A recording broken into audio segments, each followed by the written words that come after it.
Hey guys. I was actually reaching for the book. Okay, so this is my first video blog, and I'm pretty excited because I was really nervous to do it. I do book reviews on my website and my blog and on my Goodreads group and Amazon, Barnes & Noble, basically anywhere you can write about a book that you've read, I've written it. But I was like, whatever, it's about a book, so who cares? Anyways, so I just finished this book day before yesterday, which is why I'm reviewing it, and I happen to actually really like it. So I picked it because I'm a cover snob, as my followers on my blog know, and it's called Everneath, and it's by Brodi Ashton. Is that how you say it? No, Brodi. Oh, I'm embarrassed. It's by Brodi Ashton, and it was awesome. It was really good. I was surprised. Now, this is what I call in my blog a relationship book. It starts off slow, and you have to get to know each other. But once you do, you end up falling in love, and it's worth it. Just stick with it, I promise. It's totally worth it. The coolest part of it is, and this is really rare nowadays because people are really flashy with their covers, which I appreciate as a cover snob. But this one actually kind of matches the book. You'll notice that in the bottom there's the black cloud, and it kind of looks like smoke.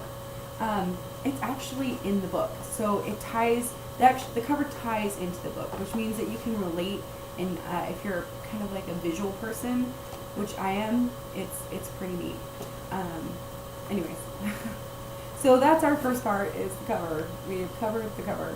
The next part are the characters. Oh my gosh, they are awesome.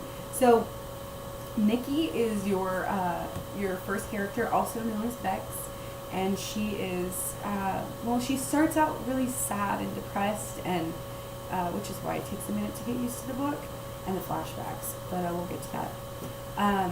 But she turns into this actually pretty strong, indecisive, definitely, but pretty strong, caring person who just kind of wants a second chance. And who doesn't, but it's about, she comes back from the underworld, which you can read from the back, so I'm not giving anything away, the blurb tells you that. But she comes back after coming from the underworld, and she wants to leave a good taste in her family's mouth, because when she left, she just disappeared. And it goes over who she affected by her choice to leave, who was affected worse, and how they were affected by her coming back, and what she tries to do to rectify those situations. And then the trials and tribulations that she went through while she was making the decision to go under, and while she was actually under, it was monumental. It was pretty awesome. And I like the moral aspect of it. A lot of books nowadays, they have moral compasses, which is cool. As a young adult reader, that's really important to me, because I like books that have kind of like an undertone of goodness, and goodness always prevails. And this has it. You can't say it's a sweet story, because it's still kind of dark and twisty, and really deep. And it has loss, and it has emotion, which is awesome. But it also has, love and forgiveness and growth. So it has so many great aspects. But again, it starts off really slow. So for those of you guys who are, first 3 chapter people, chapter 3, you gotta go.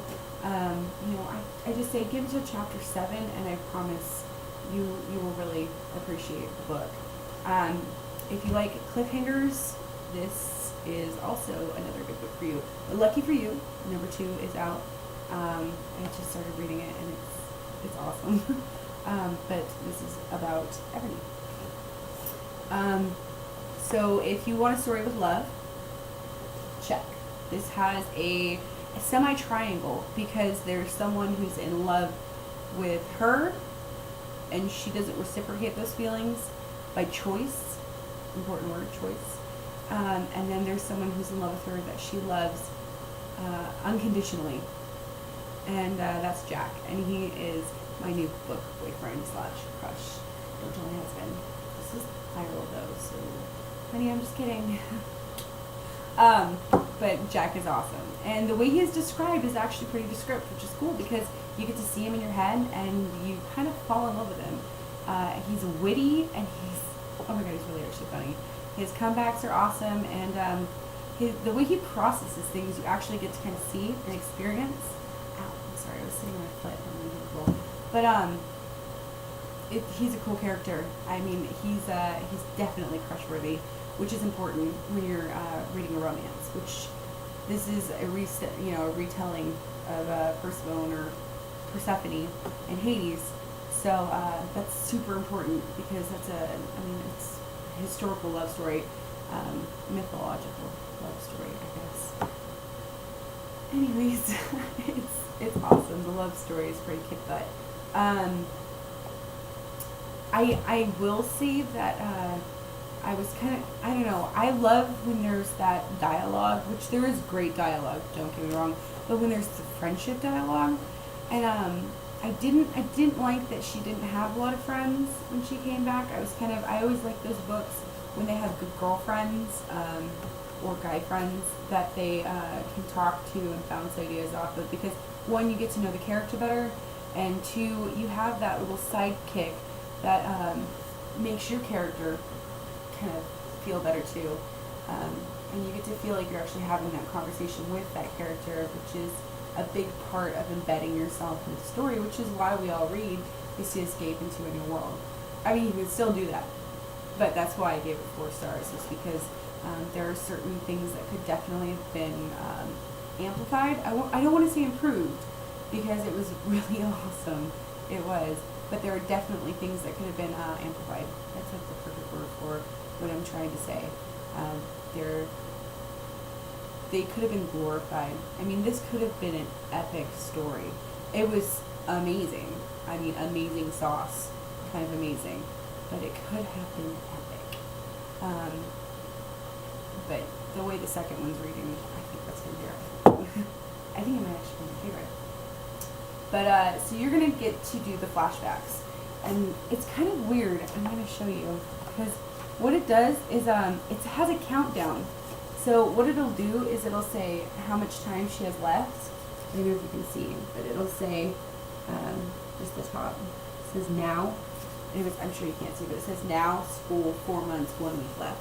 So you get to see where you are in the timeline. And you kind of get to feel that antsiness, like kind of like when a sale's about to end, you're like, oh, I hope I get to it. It's kind of like that way with the book. You're like, oh my gosh, I really hope this happens. It's almost over. So, it was awesome. So, the characters, we went over Nikki, and we went over Jack, swoon, and he was cool. And then you have, Cole. I guess we should probably talk about Cole first, before we go into the rest of them. Cole is a jackass, and even though he is a huge part of the storyline, and I don't know where the whole thing is going to go, he just drove me nuts. He was such a dick. Sorry for the inappropriate language. That's how you know it's a good book, because this character affected me so much, but I didn't really care for Cole much. I agree with her. I felt like she was set up, and you'll see what I mean when that comes. It's cool the way the immortality spin-off is. In fact, the whole world of gods and goddesses, yeah, the spin-off is cool. And the Persephone daughters, that was pretty cool too, actually. But there's so many cool parts of this book that I really just can't list them all without taking up all your time.